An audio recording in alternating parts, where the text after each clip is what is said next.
Hey guys, what's going on? John here, and again, as the title suggests, Super Heavy Samurai once again. And this time it's more custom to the Banlist. World Superstars just came out, and I've been putting in a few stuff in here that is somewhat related to World Superstars. So, time for the deck profile. It's the same stuff again, so 3 Scales, your Wolf Bark, 3 Blue Brawler, MVP of the deck in my opinion. This card has stalled out so many games for me. 3 Soul Piercer, because Soul Piercer is the fucking nut. Sorry about that. And this is what changed completely about the deck. Only 1 Soulbank Cannon, and only 2 Soulfire suits. So my reasoning with these is that Soulbank Cannon was a negative a card. I didn't want to see this most of the time. I usually wanted to see this card when it had already a strong field.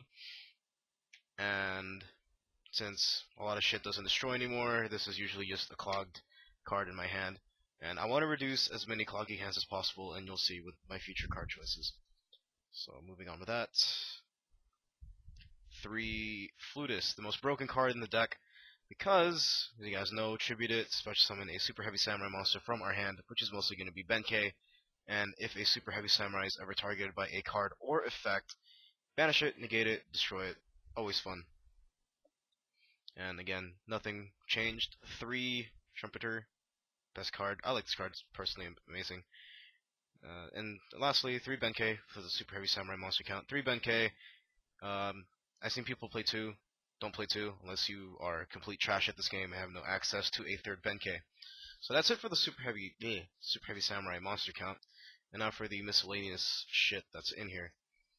And our hand traps, 2 Maxi and 2 Veiler, and you guys can already see.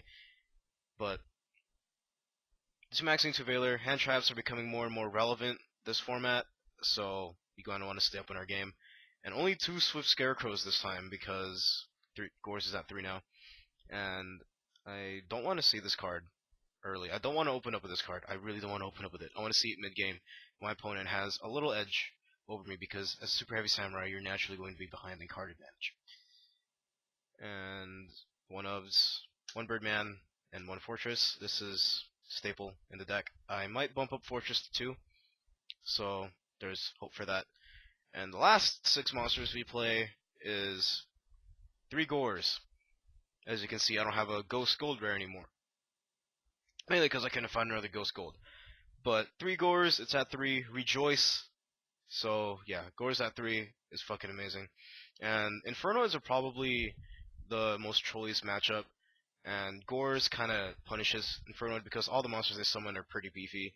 And so if they attack into you while you have Gores in your hand, you have a big ass token against Infernoids.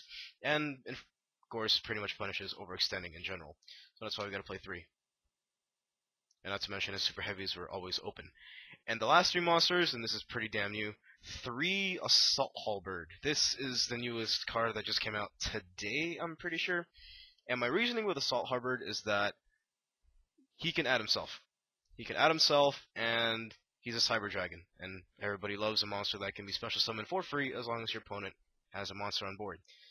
And he's a good level 4 monster. OCG land, I know, or the great land of Nippon, plays 3 in every deck. I've seen some people play 3 in every deck they play because these guys search themselves. It's free damage, and it's a constant +1 as long as you open up with this card or draw into it. It's a pretty good top deck because you top deck it, special summon it, attack, and then search the other one, normal summon it again, and make a rank 4 play. So expect this. Just because of me, this card's gonna go up. And our traps have not changed one bit, and rarity as well. 3 breakthrough skill and 2 skill prisoner. This is pretty fun because, I don't know, not pretty fun. It's probably the best combination of traps you can have. 2, 3 is the best ratio because you want this more than this. And this is only against like 101, Castell, Cliff Forts in general. And breakthrough skill is good for every other deck that isn't that. So just Shaddolls and other stuff. But if they Danko you, they Danko you. But always the best. Extra dick. I'll start with goes this time. I'll start with Exceeds. 2 Susanoo, don't play 3. It's horrible. 1 Leo, it's the reason why we only play 2 Susanoo. 1 Leo is amazing. 1 Shogun, because this is your win condition.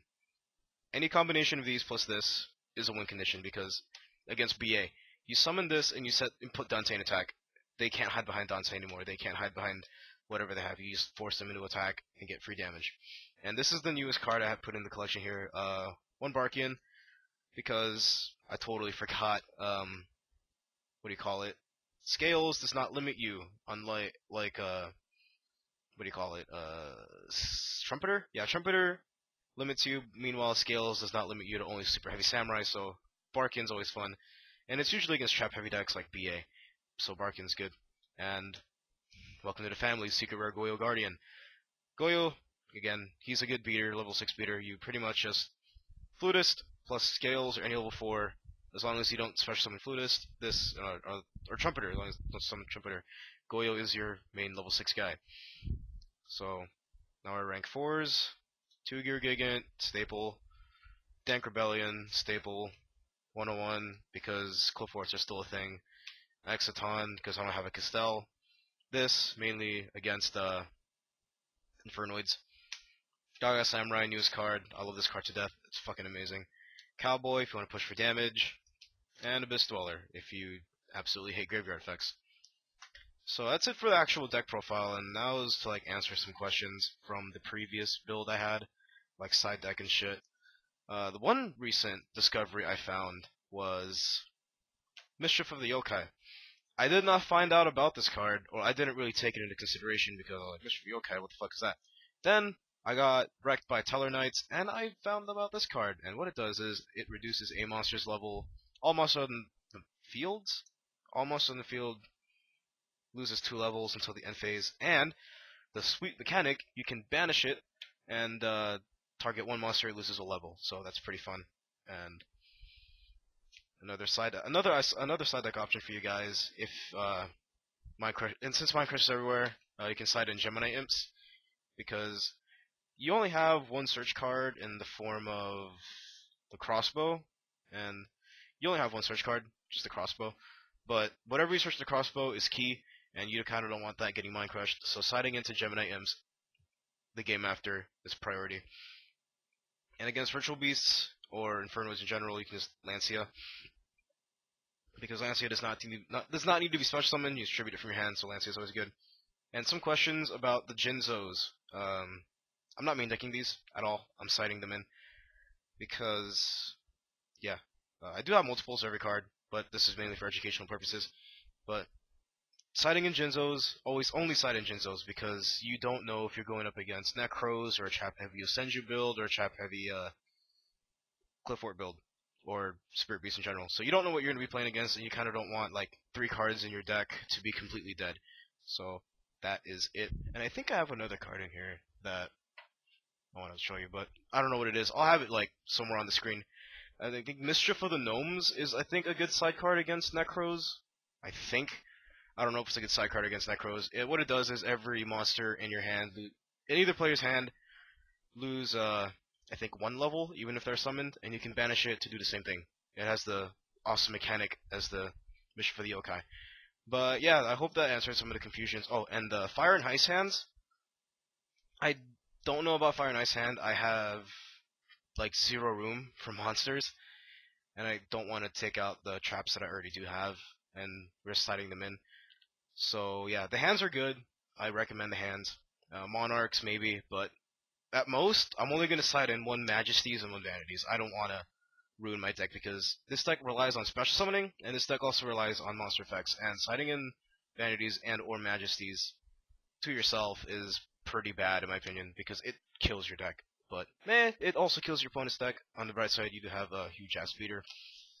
But I'm going to be doing some testing, and I'm going to release not a Monster Mash build, but also a Spell and Trap build.